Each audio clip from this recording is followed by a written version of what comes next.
ഇടതുപക്ഷ ജനാധിപത്യ മുന്നണി നെന്മാറ മണ്ഡലം തിരഞ്ഞെടുപ്പ് കൺവെൻഷൻ തദ്ദേശ സ്വയംഭരണ വകുപ്പ് മന്ത്രി എം.ബി. രാജേഷ് ഉദ്ഘാടനം ചെയ്തു.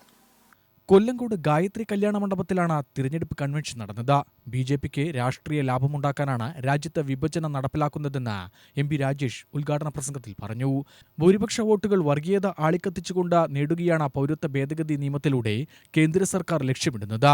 കർഷകരെ കടക്കണിയിലേക്ക് തള്ളിവിട്ട് കോർപ്പറേറ്റ് മുതലാളിമാർക്ക് വേണ്ടി ഭരിക്കുന്ന മോദിയുടെ കള്ളി വെളിച്ചത്താവാൻ പോവുകയാണ്.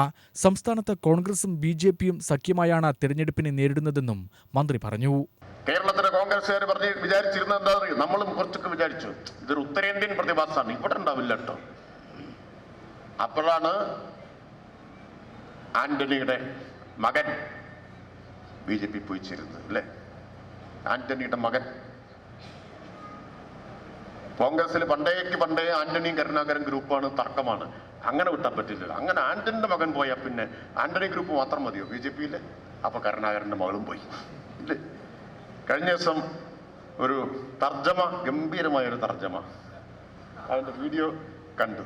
വൃന്ദ കാരാട്ട് പറഞ്ഞു, I heard that the daughter of a former chief minister of Kerala, Congress chief minister of Kerala, quit Congress party and joined BJP. നീണ്ട വാചകം ട്രാൻസ്ലേറ്റ് ചെയ്യുന്ന നമ്മുടെ സഖാവ് പറഞ്ഞു, പത്മജ പോയി. വേറൊന്നും വിശദീകരിക്കേണ്ട കാര്യമില്ല. കണ്ടില്ലേ, നിങ്ങളെല്ലാം കണ്ടിട്ടുണ്ടാവും. നിങ്ങളൊന്ന് ആലോചിച്ച് നോക്കേണ്ട ഒരു കാര്യം, കേരളത്തിലെ കോൺഗ്രസിന്റെ ഏറ്റവും സമുന്നതരായ രണ്ട് നേതാക്കളായിരുന്നു ആര്? കരുണാകരനും ആന്റണിയും.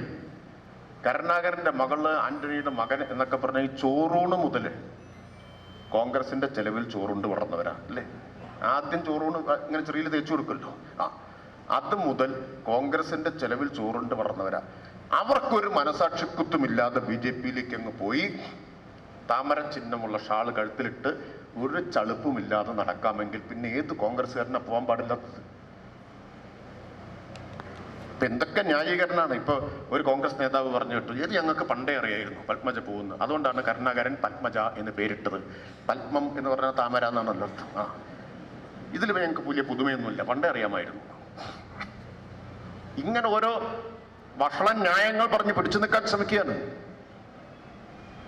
കുത്തി ഒഴുകിക്കൊണ്ടിരിക്കുകയാണ് ഒരു പാർട്ടി ബി.ജെ.പിയിലേക്ക്. ഇങ്ങനെ ഇപ്പൊ സ്ഥാനാർത്ഥികളെ ബി.ജെ.പി പ്രഖ്യാപിച്ച് 12 ഉള്ളൂ, മുഴുവൻ പ്രഖ്യാപിച്ചിട്ടില്ല. ആ 12 2 ആരാ?